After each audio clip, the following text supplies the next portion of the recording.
Yesterday, early morning, early hours of the morning, I broke to you the news that the M23 rebels, the Rwandan proxies in Congo, or Rwandan troops in Congo, because they are all those things, had assaulted or were attacking the town of Rubaya. It's the mining town of Rubaya where a third of the world's coltan comes from. And coltan gives us these tantalites, the tantalum mineral that we use in electronics. So without that, most of industries in Europe, in Germany, would stop or would cease operating, or they would have to buy from China and Russia. So now I broke to you that story. A lot of people, of course, in the comment section below were saying that I'm not telling the truth.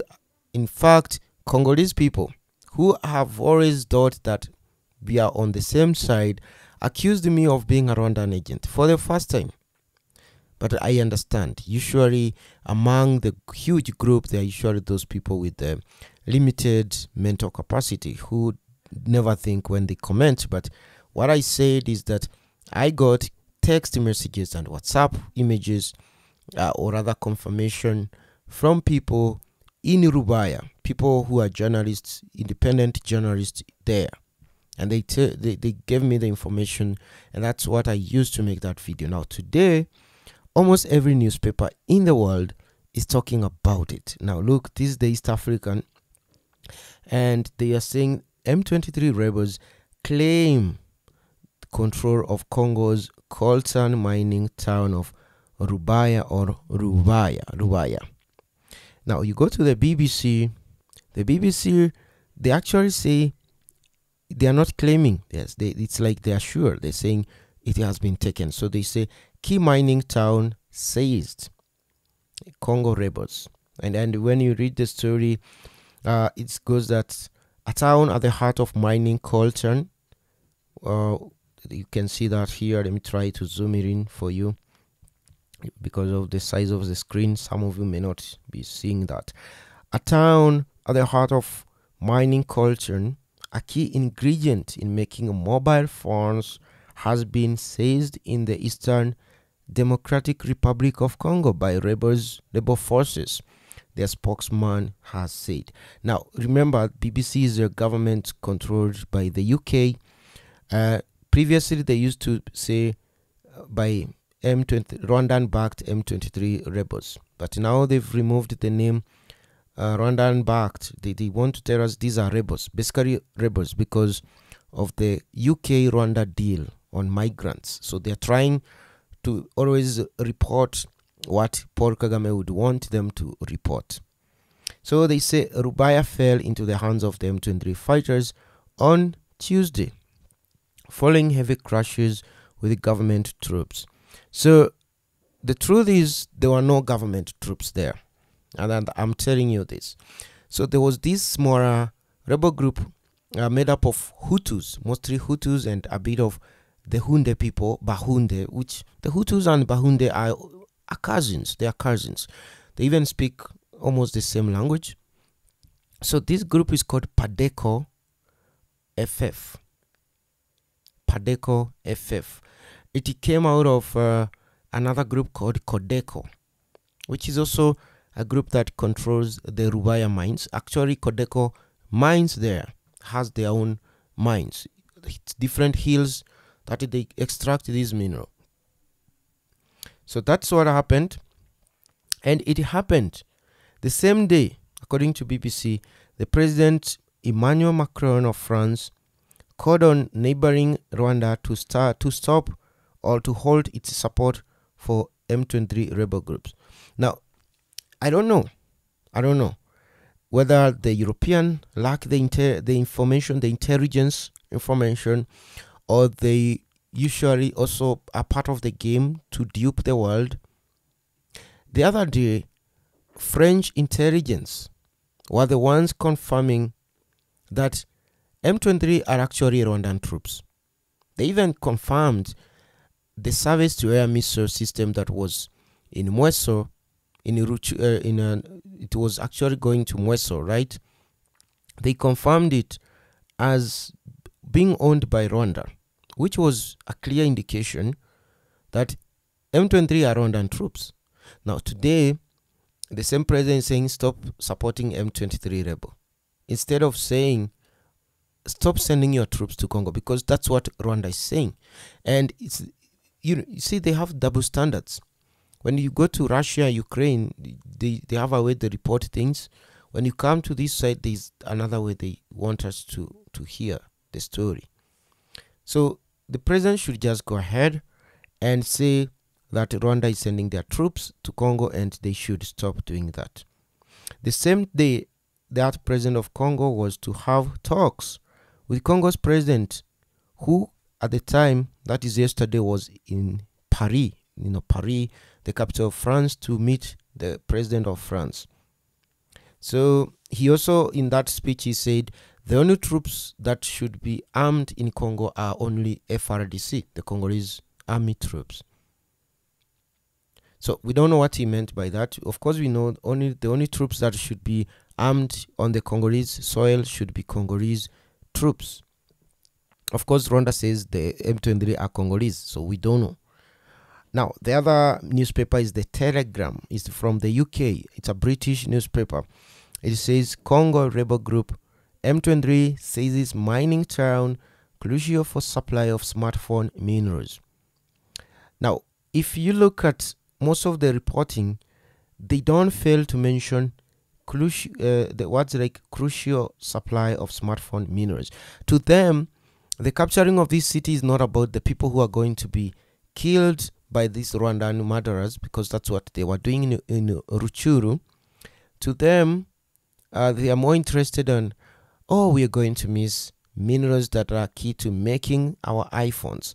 Things like that. It's like the biggest loss, or the caution here should be whether they are going to continue getting their minerals that make the phones.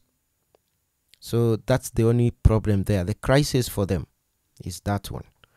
So anyway, I told you about that story, and it's now the truth today. There's another website called mining.com. It only talks about minerals and mines and things like mining things, right? You can see they have copper, gold, lithium, nickel, commodities like all those commodities from Congo, rare earth metal, cobalt. Now, today they have an article talking about the same thing, saying Congo M23 rebels claim control of smartphone mineral mining town. So actually, Rubaya should be renamed to Smartphone Town. Yeah, it should be renamed to Smartphone Town, because it is becoming a trend in Western reporting. So that is the story. And the videos that are making headline all over the place show that M23 is entering what they are calling the town itself. Okay, I know it's not the rightful video. If you look closely in the background here, this is not Rubaya. This is actually in Rutshuru, in Bwiza, right? This Bwiza, actually this Bwiza. So these are not how the M23 or the Rwandan troops entered Rubaya. Actually, if you look at this roundabout, this tiny monument there, this is the one that is in Rutshuru town. Yes. As a matter of fact, it commemorates the king who was a king there during the Belgium. He was a Bahunde Hutu king. His name was what? Was it Daniel Rugabo II? Yeah, I've even seen the name here. Mwami Ndeze Daniel Rugabo II. It's there on that placard there. And they're saying they are Symbole de Unité. Maybe a symbol for unity, right? And then they go ahead to write Mwami Ndeze Daniel Rugabo II. So yes, so it is in Rutshuru, because it's the same place you find the secondary school named after that Mwami. Mwami is a king in that region, and the secondary is called Rugabo II Secondary School. So this video is not from Rubaya. This is Rutshuru. But let's move on to other things. One of the things that happened yesterday was that the Padeco fighters were able to shoot using an RPG kind of one of the drones that was hovering above Rubaya. It turns out to be a DJI Mavic drone that was being controlled by these Rwandan troops, or the M23. It's a shame. It's a shame that every day we see these Rwandan troops being supplied with equipment that Congo is refusing to supply to their own troops. I am not saying that Congolese troops, FRDC, are not using drones. They are. They are even using the armed ones, the one that can fire missiles.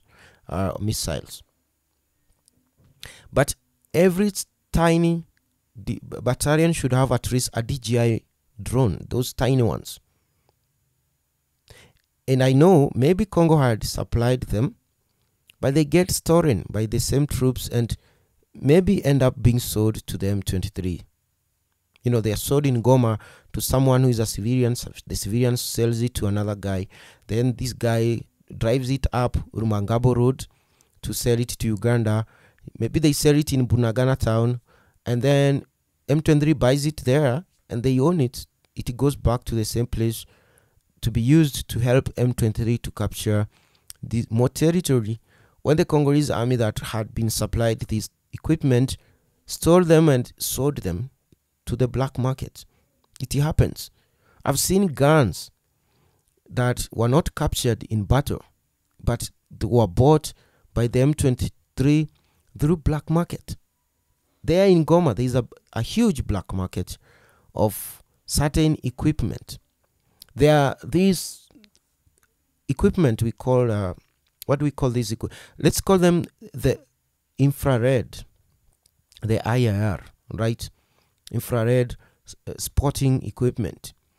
It's just like a binocular you mount on top of your gun, and you can see someone hiding even when it is raining or at night, and because of the temperature of coming off their body, if they're hiding on a tree or in the bush, you can still spot them. The same way we see snipers. You know, snipers, they use leaves and other form of camouflage to camouflage themselves and hide in the bush.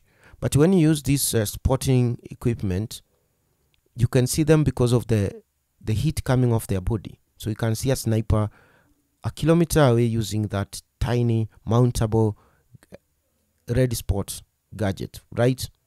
So those things have been seen, supplied to the FRDC, then the soldiers sell them only for M23 to buy them and now use them correctly. I've seen M23 with guns mounted with this infrared, spotting equipment that I had seen the same ones with Congolese special force. So that is also another problems that are happening there. But it's really a shame that a rebel group that is coming from a neighboring country has certain equipment that the same group, the Congolese soldiers, are not using to stop them. So this one here was the serial number there is actually Congolese, but the people who are flying it were the M23, and it wasn't captured. That's something you have to understand. This one was sold to them. They somehow got it through trade, right? So that is the story. I don't want to make this video longer than it is. The thing is, the mining town of Rubaya is somehow now under the control of the Rwandan troops, which initially I had said it was their original goal.